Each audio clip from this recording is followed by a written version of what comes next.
Hello, সুদীপ্তার মা বলছেন? হ্যাঁ বলছি। বলছিলাম সুদীপ্তাকে যদি আজকে দুপুরে পড়িয়ে দিয়ে আসি তাহলে কি খুব বেশি অসুবিধা হবে? অসুবিধা বলতে দুপুরের সময় সুদীপ্তা একটু বিশ্রাম করে। সকালে স্কুল থাকে, ওখান থেকে ফিরে খেয়ে দিয়ে দুপুরে একটু বিশ্রাম নেয়। তারপরে তো আপনার টিউশন থাকে। আসলে আজ আমি একটু অসুবিধায় পড়ে গেছি। মা খুব অসুস্থ। মাকে বিকেলে ডাক্তার দেখাতে নিয়ে যেতেই হবে। তাই বলছিলাম যদি দুপুরে পড়ানো যেত। আচ্ছা ঠিক আছে, আপনি একটু অপেক্ষা করুন। আমি সুদীপ্তার বাবাকে জিজ্ঞাসা করে আপনাকে জানাচ্ছি। শুনছো? বলছি সুদীপ্তার অঙ্কের মাস্টার ফোন করেছিলেন। বলছেন বিকেলে ওনার একটু অসুবিধে আছে, তাই দুপুরে এসে সুদীপ্তাকে পড়াবে। তখন সুদীপ্তার বাবা গৌতমবাবু বলেন সুদীপ্তার অঙ্কের মাস্টার পড়ানোর থেকে বেশি অসুবিধায় পড়ে যায়। দেখো, এই মাসটা না হলে পরের মাসে অন্য কোনো অঙ্কের মাস্টার দেখব। সে না হলে পরে দেখা যাবে। তাহলে এখন কি দুপুরে আসতে বলবো? হ্যাঁ বলে দাও, দুপুরে আসতে। আর কি করা যাবে? হ্যালো, ঠিক আছে, আপনি দুপুরে আসুন, সুদীপ্তাকে পড়িয়ে দিয়ে যাবেন। আসলে সুজয় ক্লাস 8-এ পড়া সুদীপ্তাকে টিউশন পড়ায়। সুজয় অঙ্কে এমএ, চাকরির জন্য অনেক চেষ্টা করেছে, কিন্তু কোনো চাকরি হয়নি। আসলে মোটা অঙ্কের ঘুষ দিতে পারবে না তো, তাই অনেক চেষ্টা করেও চাকরিটা হয়নি। সুজয়ের বাবা নেই, মা আছেন। মা খুব অসুস্থ। সুজয় যে কটা টিউশন পড়ায় ওই টাকায় কোনো মতে তাদের সংসার চলে। সুজয় সুদীপ্তার বাড়িতে পড়াতে আসলে সুজয়ের মা কিছুটা গম্ভীর গলায় বললেন, আপনি একটু এবার সময়ের দিকে একটু খেয়াল রাখুন। আজ যাব না, কাল মা অসুস্থ, পরশুদিন ডাক্তারের কাছে যাব। এরকম যদি করেন তাহলে পরের মাস থেকে আপনাকে ছাড়িয়ে দিয়ে অন্য কোনো মাস্টার রাখবো। সুজয় খানিকটা বিনয়ের স্বরে বলল, না কাকিমা, এমনটা আর হবে না। আসলে মা খুব অসুস্থ তো, আমার মাকে দেখার তেমন কেউ নেই, তাই 1-2 দিন একটু গন্ডগোল হয়ে গেছে। বিশ্বাস করুন, এরপর থেকে আর হবে না। ঠিক আছে, কথাটা মনে রাখবেন। তারপর সুজয় টিউশন পড়িয়ে বাড়ি ফিরে মাকে নিয়ে যায় ডাক্তার দেখাতে।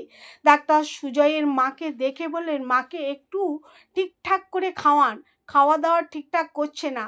পারলে একটু ফল টল খেতে দিন, শরীরে জোর আসবে, দুর্বল কাটবে।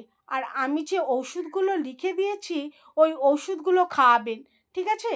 তারপর ডাক্তারের কাছ থেকে ফিরতে ফিরতে সুজয় ভাবলো, মায়ের ঔষধ, আমাদের খাওয়া দাওয়া করে তো অনেক টাকা, এত টাকা আমি পাবো কোথায়? আবার ডাক্তারবাবু বললেন মাকে একটু ফল খাওয়াতে। কি যে করি ভগবান! তারপরের দিন সুজয় সুদীপ্তার বাড়ি পড়াতে গেল। সুদীপ্তার মা সুজয়কে 2-4 রকমের ফল কেটে দেন খেতে।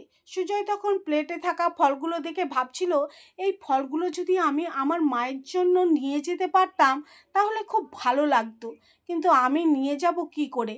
তারপর সুজয় সুদীপ্তাকে অঙ্ক করতে দিয়ে প্লেটে থাকা আপেল, শসা, খেজুর নিজের প্যান্টের পকেটে নিয়ে নেয় মায়ের জন্য। এই ব্যাপারটা সুদীপ্তা দেখতে না পেলেও সুদীপ্তার মা আড়াল থেকে দেখে ফেলেন। তারপর সুজয় সুদীপ্তাকে ছুটি করে দিয়ে বাড়ি চলে আসে এবং বাড়িতে এসে পকেটে থাকা ফলগুলো বার করে পরিষ্কার করে ধুয়ে মাকে খেতে দেয়। কিরে খোকা, তুই এই কাটা ফল কোথায় পেলি? ও, তোমাকে জানতে হবে না, তোমাকে তো আর বাজার থেকে ফল কিনে এনে খাওয়াতে পারি না। আমাকে এক ছাত্রীর বাড়িতে ফল খেতে দিয়েছিল, সেই ফলটা আমি নিয়ে এসেছি তোমার জন্য। তুই কেন করছিস এসব? আমাকে ফল কিনে দিতে হবে না, আমি ওই ওষুধগুলো খেয়ে ঠিক হয়ে যাব। তোকে একটু হাসি খুশি ভালো থাকতে দেখলেই আমি এমনিই ভালো হয়ে যাব রে। অন্যদিকে সুদীপ্তার মা পুরো ঘটনাটা সুদীপ্তার বাবা গৌতমবাবুকে খুলে বললেন। এমন কথা শুনেই গৌতম বাবু যেন খারাপ লাগলো। উনি তখন বললেন, আচ্ছা ঠিক আছে, মাস্টারমশাইয়ের সম্পর্কে আমি একটু খোঁজ খবর নিয়ে দেখছি। তারপর সুজয়ের এমন অবস্থার কথা জানতে পেরে যে ওনার মনে মনে ঠিক করলেন সুজয়বাবুকে সাহায্য করবেন, কিন্তু সেটা যেন সুজয় বুঝতে না পারে। তারপরের দিন সুজয় সুদীপ্তাকে পড়িয়ে বেরোনোর সময় সুদীপ্তার মা সুজয়কে বললেন, স্যার, আপনার সঙ্গে একটা কথা ছিল। হ্যাঁ বলুন। বলছি আগামীকাল আমরা দুদিনের জন্য একটু বেড়াতে যাব, তাই আমাদের অনেকগুলো ফল আছে এখানে।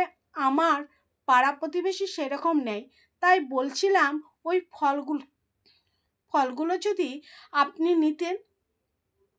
এমন কথা শুনে সুজয় মনে মনে খুশি হয়ে যায়। আচ্ছা ঠিক আছে, আপনারা যেহেতু চলে যাবেন বলছেন, তাহলে আমাকে দিতে পারেন, আমি নেব।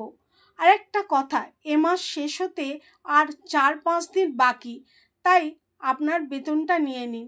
বলা চায় না, দুদিনের জায়গায় যদি 4 দিন আমরা আটকে পড়ি, তাহলে আপনার বেতনটা দিতে দেরি হয়ে যাবে। তখন সুজয় বলল, দুদিন দেরি হলে আমার খুব একটা অসুবিধা হতো না, দুদিন পরেই দিতে না হলে। না না, আপনি নিন।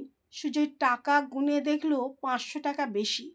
বলছি 500 টাকা বেশি চলে এসেছে মনে হয়। না না, বেশি যায়নি, আসলে সুদীপ তার বাবা বলছিল অন্য জায়গায় অঙ্কের মাস্টার অনেক বেশি টাকা নেয়, সে তুলনায় আপনি অনেক কম নেন, তাই এই মাস থেকে 500 টাকা বাড়িয়ে দিলাম। সুজয় খানিকটা অবাক হয়ে তারপরে বলল, আচ্ছা ঠিক আছে, আমি তাহলে আসি, আর আপনারা বাড়ি কবে ফিরবেন সেটা জানিয়ে দেবেন, তাহলে আমি পড়াতে চলে আসব। হ্যাঁ ঠিক আছে, সে আমি জানিয়ে দেব। আসলে সুদীপ্তার মা বাবা কোথাও বেড়াতে যাবে না, শুধুমাত্র সুজয়কে একটু সাহায্য করবেন বলে এতগুলো মিথ্যে কথা বললেন। এই 4 দিনের ছুটি থাকলে সুজয় তার মায়ের একটু দেখাশোনা করতে পারবে, এই ভেবেই গৌতমবাবু ও ওনার স্ত্রী সুজয়কে 4 দিনের ছুটি দিয়েছেন। এরপর থেকে গৌতমবাবু সুজয়কে প্রচুর সাহায্য করেন, যতটা ওনার পক্ষে সম্ভব। কিন্তু এই সাহায্যের ব্যাপারটা সুজয় কোনো দিন জানতে পারেনি। আসলেই আপনি যদি সত্যি সত্যিই কোনো অসহায় মানুষকে সাহায্য করতে চান, তাহলে দেখিয়ে নয়, চুপি চুপি সাহায্য করুন, যাতে তার আত্মসম্মানে না লাগে।